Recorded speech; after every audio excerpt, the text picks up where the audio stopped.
soulagée de l'avoir annoncé à tout le monde. C'était quand même une grosse décision à prendre, puis genre, ben, ça a été long avant que je me décide, en gros. Fait que de l'annoncer, puis que ça soit vraiment officiel, puis que j'avais plus besoin de comme être plus vague dans mes... Quand je parle aux gens, ben là, c'est vraiment un grand soulagement, là. Et là, ça va être une nouvelle carrière qui s'annonce. Donc, avant, c'est les études qui se terminent? Ouais, ben je vais finir mon baccalauréat à l'université en psychoéducation, puis en attendant, j'entraîne la relève en ski acro.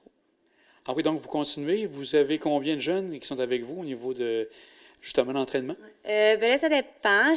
J'entraîne le sport-études au secondaire. C'est à peu près une dizaine, à peu près, 10-15 jeunes. Sinon, je vais entraîner aussi les plus jeunes dans le club au relais cet hiver. Là, fait que je pourrais pas dire le nombre, là, mais c'est le fun de transmettre aussi ma passion puis l'amour que j'ai pour le sport, là. Et c'est quelle école secondaire que vous êtes? La Seigneurie, à Beauport. Ouais, l'école que j'étais allée aussi au secondaire. Fait que c'est une continuité. Donc là, comme vous dites, c'est un changement de routine. Donc, au niveau des entraînements, est-ce que vous continuez quand même à vous garder, peut-être pas nécessairement au même niveau que vous étiez lors des compétitions, mais est-ce que vous gardez quand même la forme? Oui, oui, ben c'est sûr que je suis quand même hyper active dans la vie, fait que c'est sûr, il faut que je bouge à tous les jours, là, fait que je cours avec les chiens, je m'en vais en randonnée, je fais beaucoup d'escalade, puis c'est sûr que je tiens la forme aussi un peu dans le gym, là, puis du ski. Fait que je bouge tout le temps, là. Dans vos moments marquants, quels sont ceux qui vous viennent en tête quand vous fermez les yeux? Est-ce que ce sont les Olympiques en premier?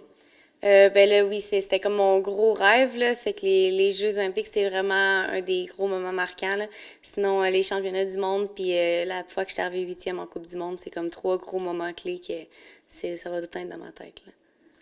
Et donc, on regarde aussi, dernièrement, ce qui est intéressant aussi pour vous, vous avez reçu un honneur important ici même à Bois-Châtel. Ça consistait en quoi?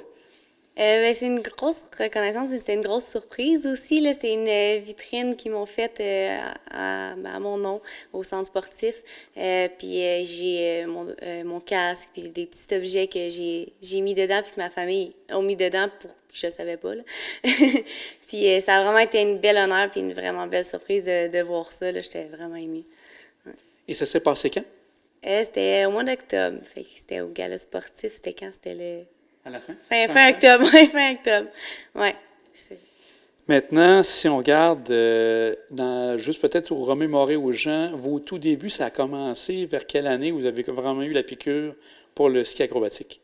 Ben, c'est en faisant mon choix d'école secondaire. Fait qu'en 2011, j'ai commencé ben, je suis rentrée dans le programme de sport-études en ski acrobatique au début du secondaire. Puis c'est là que j'ai eu la piqûre du ski. Puis j'ai continué ben, jusqu'à cette année, là. Est-ce que c'était à la Courvilloise ou c'était à ce moment-là au Mont-Saint-Anne? C'était à l'école secondaire de la Seigneurie, à Hein? Beauport, oui, La en Seigneurie. sport-études. Ouais. Vous avez eu certains moments plus difficiles, les blessures, tout ça. Est-ce que ça a un peu accéléré le moment pour se dire, ben là, c'est le temps de prendre la retraite? Ben, les blessures, oui et non. Au genou, tu sais, j'étais quand même très bien. C'est plus la pression puis du stress que je me mettais plus dans ma tête que physiquement. Physiquement, ça allait encore très bien, là, où il y avait des blessures ici par là, mais c'était vraiment plus la pression que je me mettais moi-même dans ma tête qui devenait trop grosse puis que j'étais là, je suis plus capable. Fait en gros, c'est plus ça qui m'a fait arrêter la compétition, là. Si vous aviez des gens à remercier, je sais qu'il y avait des gens bien importants pour vous tout le long de ce parcours d'une dizaine d'années. Quelles sont les personnes qui vous viennent en tête? Ben là, c'est sûr que c'est ma famille, mes parents, mes proches, mes amis, puis mes coachs, là. J'ai eu le même entraîneur depuis que je suis en secondaire 1, fait que il me connaît très bien, puis on a vécu quand même un beau 10 ans ensemble, là. Puis mes commanditaires, puis la ville aussi, qui m'ont supporté à travers tout ça, là, mais entraîneur, famille, c'est vraiment les plus importants. Quand vous dites que vous donnez un coup de main justement aux jeunes, est-ce que c'est avec votre entraîneur que vous continuez avec lui ou vous faites un chemin séparé, on pourrait dire? Ben lui, il entraîne l'équipe nationale, mais on est vraiment une grosse équipe pour la relève, fait que c'est sûr qu'on se parle tout le temps, puis qu'on est comme tout le temps ben, on se parle beaucoup, puis on est tout le temps ensemble pour bâtir des programmes, puis c'est une belle équipe d'entraîneurs qui veut vraiment amener une nouvelle génération, là. Fait que c'est un petit monde, fait qu'on est tout le temps en contact, là.